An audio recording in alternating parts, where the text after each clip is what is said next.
All right. I see this thing here. I want to give it my input. I'm not a kill main, just top laner. This me, but also this is also me.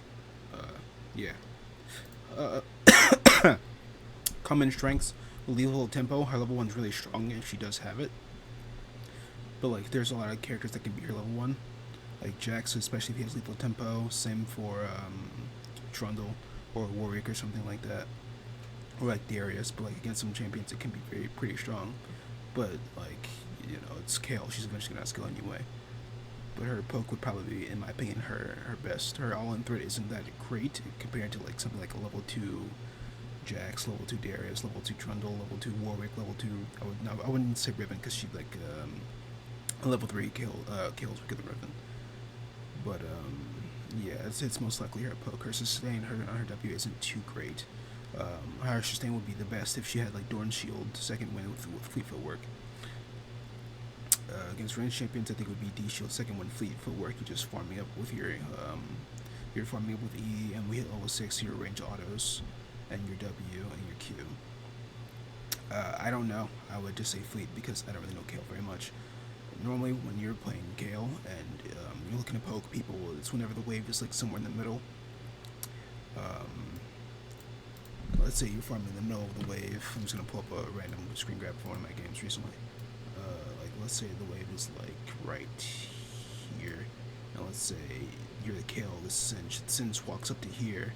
Then you just like you hit like let's say the Singe walks up to last hit this minion, right?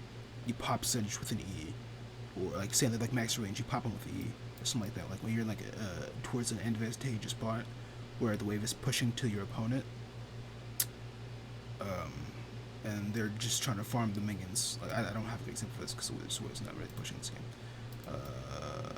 Like if you have like multiple waves pushing back towards your opponent, all like for the rest of the game, like never the rest of the game. Sorry, I'm studying a lot. Like let's say this is position.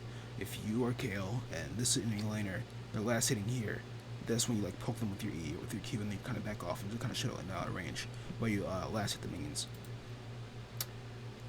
Kayle's go after laning phase. Most Kayles I see try to like kind of they're in this side lane more than the team fights. They're only grouping. They don't skirmish in the mid lane very often. They do go for like skirmishes in the jungle once on their side of the map, and they do group for objectives. But other than that, I don't really see them like go for team fights. They do split push, but like they're not really aiming for towers unless there's a fight on the opposite side of the map and they don't want to join. Like if the enemy top lane is fighting Drake, and you're still like super weak compared. I mean, you still have your R, which is really good for utility. But I see a lot of Kayle just kind of ignore the fight, and just stay on the side lane. I mean, some do TP for a team fight, but it depends on the situation. But I would say get to level 16 would be like the best bet. During lane phase, no. I don't think you want this. I mean, sure, you're safe with your ult, but it can get baited out pretty easily. You can get bursted down afterwards or beforehand. Good kills, no, you don't have the strongest lane phase. Getting CS and XP is like the primary. I would getting experience over CS because sometimes you can be bullied out of lane and frozen. Like I played a game, like my very last game. I got bullied so hard. I got fucking bullied to hell. Like eventually, by the time you get to like this point, it's 13 or 40, and I'm down in lick levels. But what you would rather want to be doing is like trying to walk up into like it's just sitting in XP range. I'm doing a lot of tapping here because I'm tilted. You just try to stay in XP range like right here, outside of their range, but inside of XP range just barely. And you just kind of want to be farming the best you can. Don't do what I do. I'm a terrible player. But yeah, you just kind of want to just stay barely in the teeter totter. I don't know what happens here.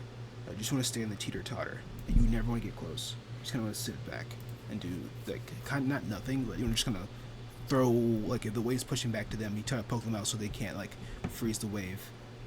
You're not trying to really fight them or all in them. You're just like throwing out poke as best as you can and staying out of their range.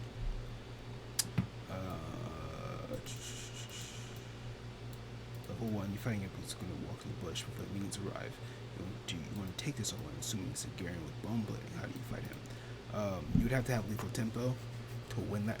Garen's not really a champion level 1, but if you have lethal tempo, depending on the champion, like if their damage is really burst heavy, like Riven Q or Garen Q or something like that, that's not sustained, like they can't keep the uptime's not very high, then I say you could take the fight. if they have high uptime in their damage, like Jax has his passive plus lethal, Trundle, like Warwick, all those, or like all those high uptime champions, then I don't think you would want to fight that. Boots or item, I'm not sure, but I see a lot of Kales go boots before they go their item. When you ideally want to ult, you don't ult it before you get damaged. When you get CC'd, it depends on the combo. Like whenever I'm playing Jax and a Kayle, I normally try to whittle you down to your 1 HP before I try to dive you. I don't really dive him from full because it's not a smart idea with your combo because you have your move speed buff and you're slow. So what normally I try to do is I try to jump in like auto, it's like Q auto W with grasp or something or just sheen and try to poke you down so I can just walk up and poke you in the tower with W until you die from my next auto attack. So then you have to ult whenever I auto you next and then, I just wait around with my resistances from R and then kill you under tower.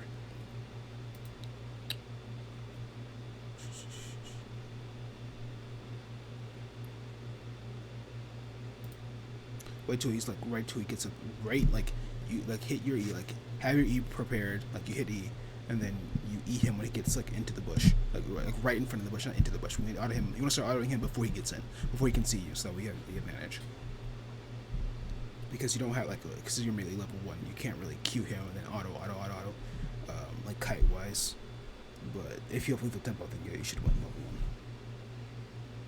Because your Q shreds armor, I'm not sure which one has more damage, but I would think you start E for the auto.